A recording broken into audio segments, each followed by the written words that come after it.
Hello दोस्तों, कैसे हो आप सब। आशा करता हूँ कि सब अच्छे होंगे। तो चलिए आइए शुरू करते हैं आज की क्लास। और इस क्लास में हम उत्तराखंड सहायक अध्यापक एलटी परीक्षा के लिए दोस्तों एसएसटी से ये क्लास करने वाले हैं। और एसएसटी के अंतर्गत भी दोस्तों आज हम पॉलिटिकल साइंस से क्लास करने वाले हैं। और पॉलिटिकल साइंस में जो दोस्तों इस क्लास का हमारा टॉपिक रहने वाला है वो है सार्क। ठीक है, तो चलिए बढ़ते हैं दोस्तों आगे की ओर। और नए सिलेबस के अनुसार दोस्तों ये हमारी पॉलिटिकल साइंस में क्लास नंबर 7 है। तो दोस्तों अगर आपने इससे पहले की 6 क्लासें नहीं देखी है तो उन क्लासों को भी जरूर जाकर देख सकते हैं। और दोस्तों उन 6 क्लासों का लिंक आपको इस वीडियो के डिस्क्रिप्शन बॉक्स में मिल जाएगा। तो चलिए बढ़ते हैं दोस्तों आगे की ओर।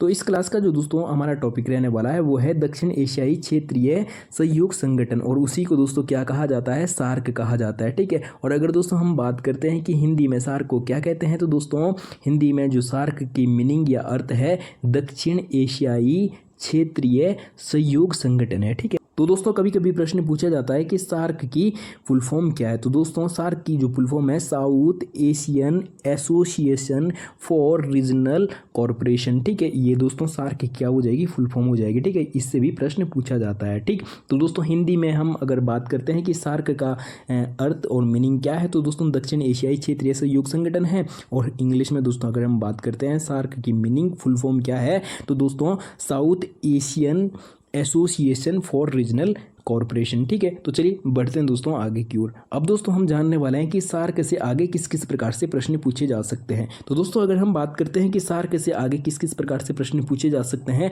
तो दोस्तों पहला ही प्रश्न पूछा जा सकता है कि वर्तमान में सार्क के कितने सदस्य देश हैं। तो दोस्तों वर्तमान में सार्क के कितने सदस्य देश हैं, तो दोस्तों 8 सदस्य देश हैं। ठीक है, और अगला प्रश्न पूछा जा सकता है दोस्तों कि सार्क की स्थापना कब हुई। ठीक है, तो दोस्तों अगर हम बात करते हैं कि सार्क की स्थापना कब होती है, तो दोस्तों 8 दिसंबर 1985 को सार्क की स्थापना होती है।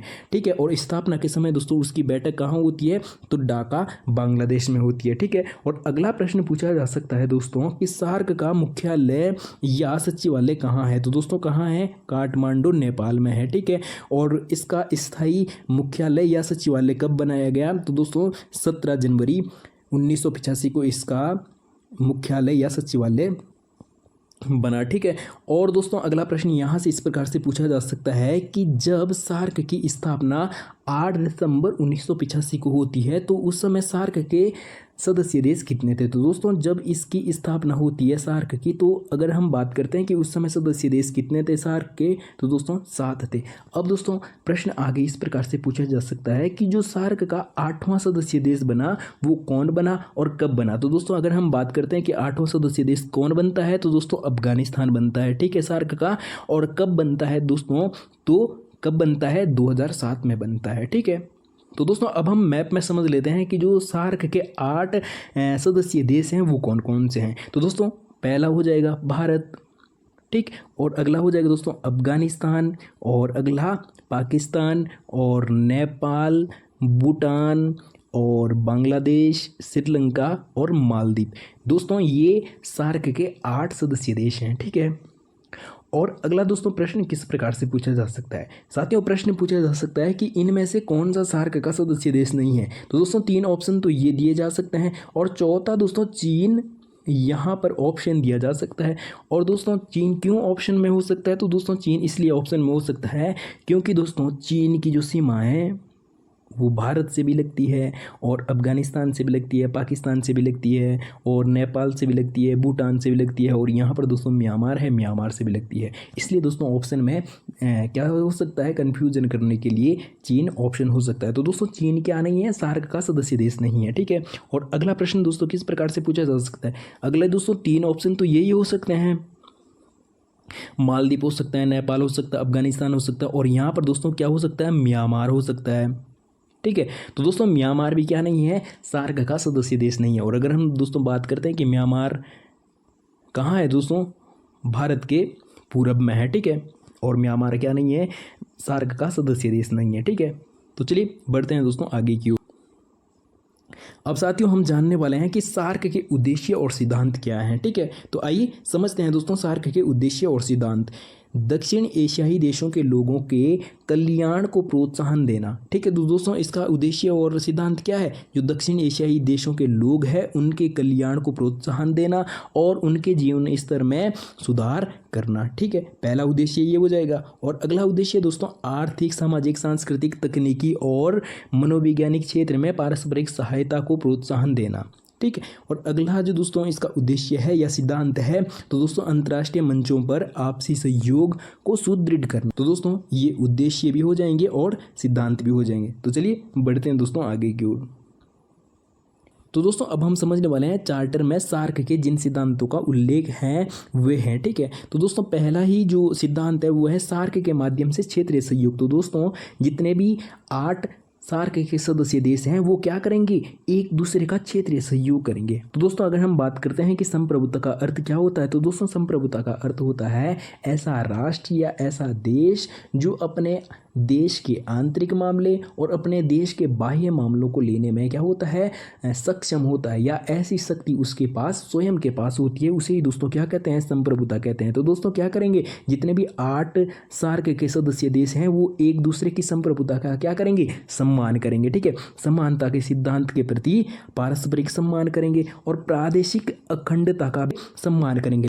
राजनीतिक स्वतंत्रता, तो दोस्तों जितने भी सार्क के सदस्य देश है, 8 सदस्य देश हैं, वो राजनीतिक रूप से क्या है? हर देश अपने आप में स्वतंत्र है। ठीक है, एक दूसरे के आंतरिक मामले में हस्तक्षेप और पारस्परिक लाभ के सिद्धांत पर बल देना। ठीक है, तो दोस्तों अब हम समझने वाले हैं कि सार्क के सामने क्या चुनौतियां हैं। ठीक है, तो दोस्तों जो पहली ही चुनौती है सार्क के सामने वो है सार्क के सदस्य देशों के बीच सबसे महत्वपूर्ण मुद्दा अविश्वास का है। तो दोस्तों जितने भी सार्क के 8 सदस्य देश हैं उनके बीच क्या है? जो सबसे पहला और सबसे प्रमुख चुनौती है वो कौन सी है? अविश्वास का है। तो दोस्तों भारत का पाकिस्तान के प्रति अविश्वास है और पाकिस्तान का भारत के प्रति अविश्वास है। इसीलिए दोस्तों हम भारत और पाकिस्तान के जो संबंध है, रिश्ते हैं, वो हर समय क्या कैसे रहते हैं? तनावपूर्ण रहते हैं। ठीक है, शत्रुता और पारस्परिक सुरक्षा के प्रश्न का है। तो दोस्तों जो पहली चुनौती क्या है? तो एक तो अविश्वास का है, दूसरा शत्रुता का है और अगला क्या है? पारस्परिक सुरक्षा के प्रश्न का। ये दोस्तों सार्क की पहली चुनौती है। ठीक है, अगली जो दोस्तों चुनौती है वो है लगभग सभी सदस्य देश अपने पड़ोसी देशों से आर्थिक, राजनीतिक, क्षेत्रीय स्थिरता एवं अखंडता के मामले में खतरा महसूस करते हैं। तो दोस्तों पाकिस्तान हमसे खतरा महसूस करते हैं अखंडता के मामले में और हम पाकिस्तान से करते हैं। ठीक है, तो चलिए बढ़ते हैं दोस्तों आगे की ओर। अब आगे है दोस्तों सार्क के सदस्य देश कई प्रकार के आंतरिक मुश्किलों का सामना कर रहे हैं, जैसे कि तो दोस्तों अगर हम बात करें कि अफगानिस्तान कौन सी आंतरिक मुश्किलों का सामना कर रही है, तो दोस्तों अफगानिस्तान आतंकवाद और अस्थिरता। तो दोस्तों वहाँ की जो सरकार है, सरकार क्या अस्थिर है। ठीक है, तो दोस्तों अगर हम बात करें कि श्रीलंका कौन सी आंतरिक मुश्किलों का सामना कर रही है, तो दोस्तों श्रीलंका में जो तमिली भाषा का मुद्दा है इसको लेकर ये क्या आंतरिक मुश्किलों का सामना कर रही है। श्रीलंका में दोस्तों 2 भाषाई लोग हैं, एक है सिंगली भाषा और दूसरे हैं तमिली भाषा, और इनके बीच दोस्तों 1980 से ठीक है 2009 तक क्या चलता है दोस्तों? गृह युद्ध चलता है। तो अगर हम बात करते हैं कि नेपाल कौन से आंतरिक मुश्किलों का सामना कर रही है, तो दोस्तों संवैधानिक संकट और शरणार्थियों का प्रवास। ठीक है, तो दोस्तों अगर हम बात करें पाकिस्तान और बांग्लादेश कौन से आंतरिक मुश्किलों का सामना कर रही हैं, तो दोस्तों धार्मिक कट्टरवाद को लेकर दोस्तों आंतरिक मुश्किलों का सामना कर रही है। ठीक दोस्तों बढ़ते हैं आगे की ओर।